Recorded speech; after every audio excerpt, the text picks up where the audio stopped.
Hello et bienvenue dans cette nouvelle vidéo. Aujourd'hui, je t'emmène avec moi pour créer à partir d'un vieux catalogue périmé ou d'un magazine, un art journal ou un journal créatif.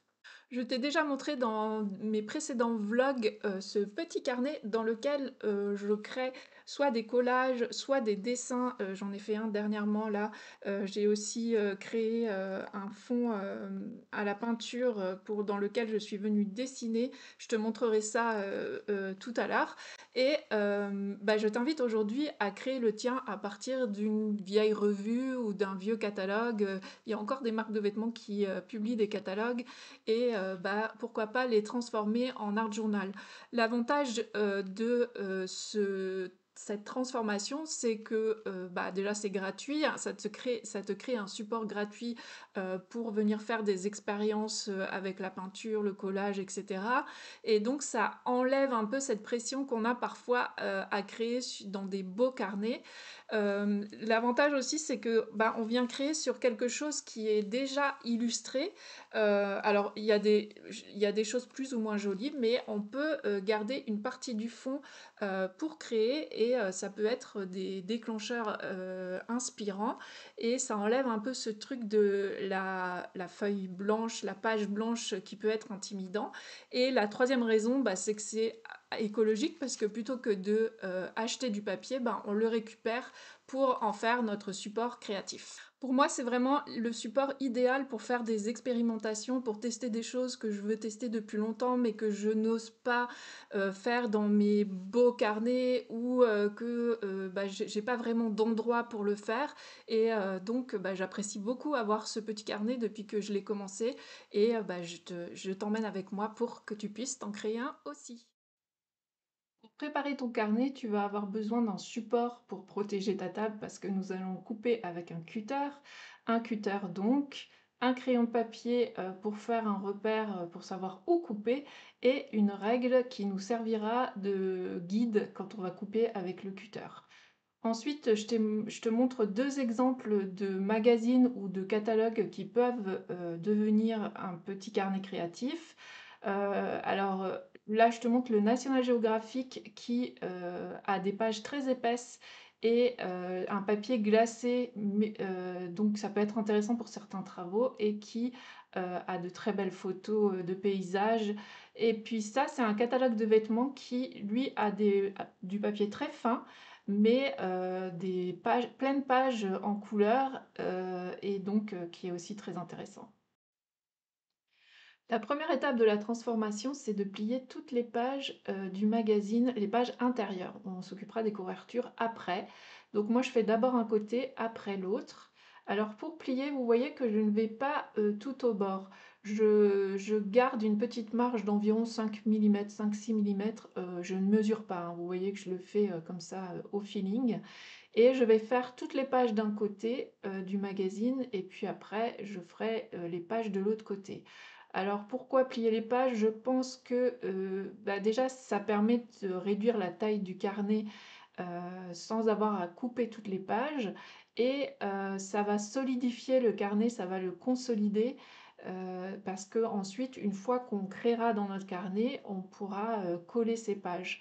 Et le fait de ne pas les plier complètement contre la pliure centrale, c'est pour que la reliure tienne. Donc là, j'ai fait un petit accéléré, donc j'ai fini un côté, vous avez vu que j'ai retourné et je fais de l'autre côté. Vous, ça va vous prendre un petit peu plus de temps, mais je trouve que ça, voilà, c'est un exercice un peu méditatif.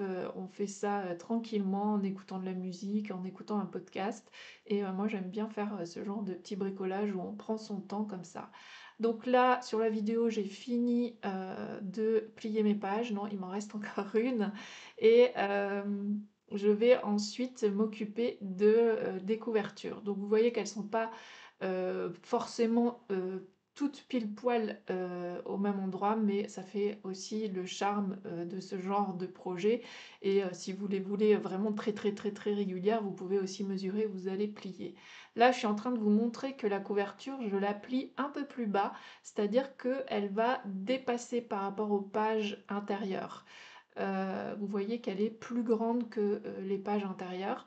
Parce que en fait, comme on va venir ensuite créer dans le carnet, couper, enfin je veux dire coller, à rajouter de l'épaisseur, la couverture va, à la fin, elle sera à peu près, de la même taille, que nos pages intérieures. Donc c'est important de la faire plus grande au départ.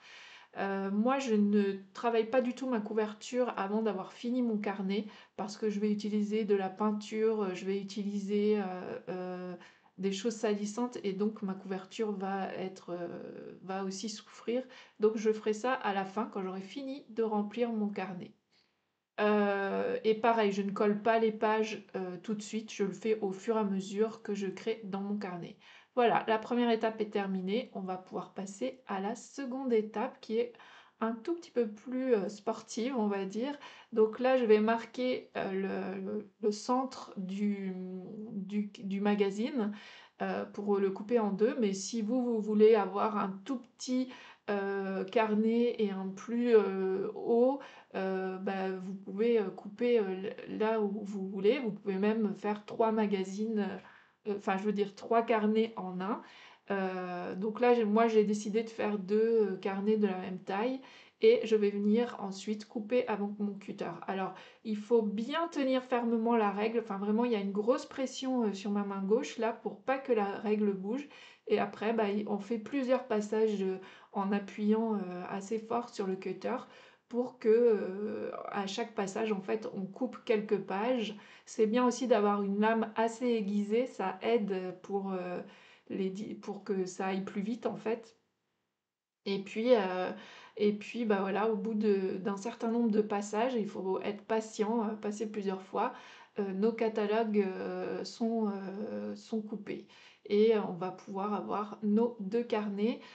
Quand on a fini de couper, il y a un petit peu c'est pas forcément très net, donc mais juste en frottant, en fait, on arrive à enlever un peu, les petites miettes qui dépassent et voilà, vous êtes propriétaire de 2 carnets.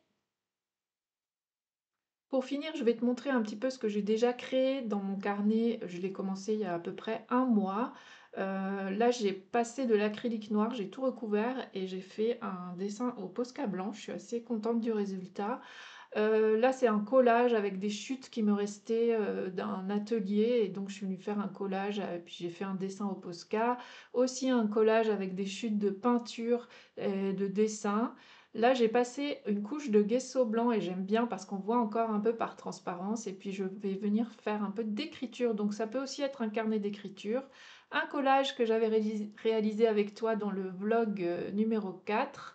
Avec aussi, j'ai écrit au Posca, par-dessus, le collage et puis, je voulais te montrer aussi qu'on peut, vraiment tirer parti des photos et là, par exemple, on peut venir écrire, sur, la route, et raconter une histoire, de cheminement, par exemple.